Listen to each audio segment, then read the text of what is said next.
Well, I'd like to first of all acknowledge we're meeting today on Gadigal land. Pay my respects to the elders past and present of the land we're meeting on. Those elders, Auntie Jenny, grandmas, Uncle Ken, those other elders in the audience, always was, always will be Aboriginal land, this land.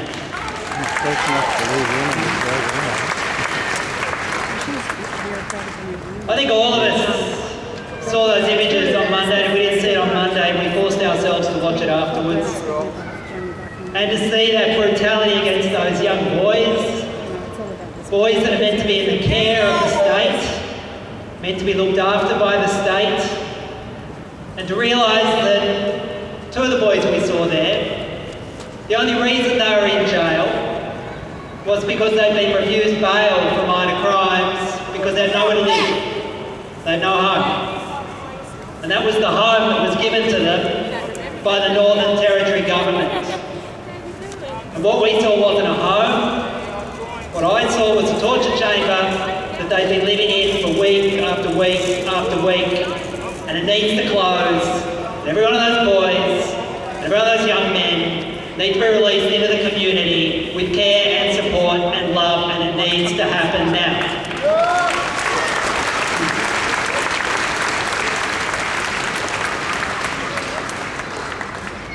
And there are some key facts that I think we should throw into this.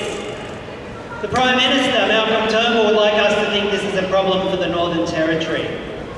That Aboriginal children being in jail is a strange little niche problem that the Northern Territory has, and we'll have a Royal Commission in the Northern Territory, and we'll pick up a judge from the Northern Territory judicial system, which is part of the problem, to head that Royal Commission.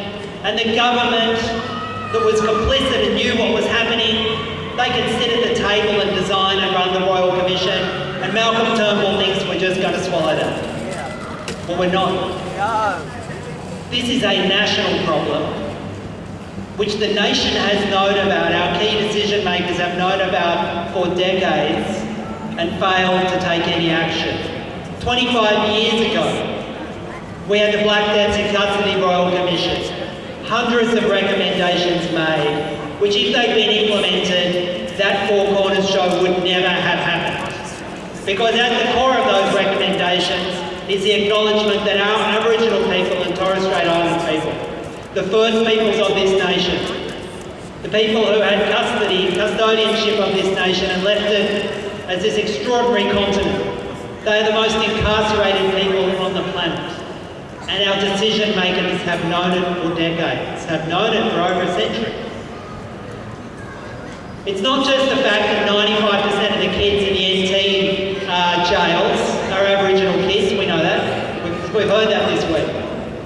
Aboriginal children across the country are 25 times more likely to be in jail than their non-Aboriginal counterparts. 25 times. And a young Aboriginal boy in Sydney, young Aboriginal boy in New South Wales, is not twice as likely to be in jail as his non-Aboriginal counterpart. He's not 10 times as likely to be in jail as a non-Aboriginal counterpart, not even 20 times. A young Aboriginal boy in New South Wales is 44 times more likely to be spending tonight in jail than their non-Aboriginal counterparts. This is a national shame, it's a national disgrace, it requires a national response, not some sort of niche Royal Commission for the Northern Territory.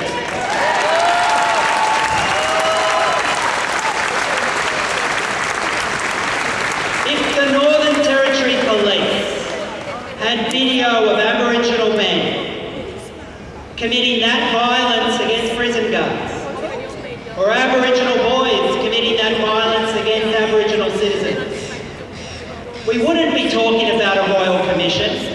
The perpetrators of the violence would already be arrested, they'd already be brought before court, we'd hope they'd be refused bail, and they would be brought to justice.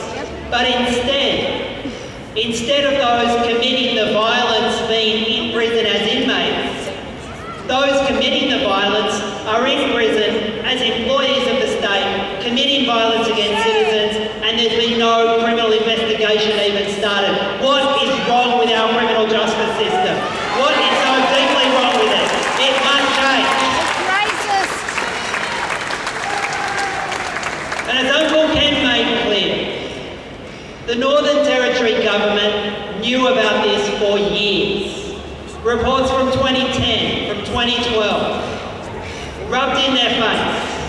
and they buried them, and they came into Parliament and they lied about them. They said that that instance where that young boy, after 20 odd days in solitary confinement, eventually snapped and smashed a light fitting against the walls of that room next to his jail cell, where him and 5 others had been kept in solitary confinement day in, day out. They described that young boy's action as a riot, and they lied in Parliament, and they lied to the media, and they lied to the public.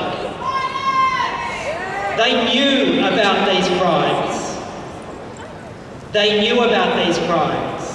It's a criminal offence to know about a serious indictable offence and not tell the prosecuting authorities. It's not just enough to see the prison officers up for prosecution. Those senior bureaucrats, the former Commissioner of Prisons in the Northern Territory, the Minister, and bizarrely, appallingly, the current Attorney General of the Northern Territory, they knew a series of serious crimes had been committed. They did nothing. They must be investigated for criminal culpability, and they must themselves face the prospect of going to jail for their inaction and their complicity with the violence.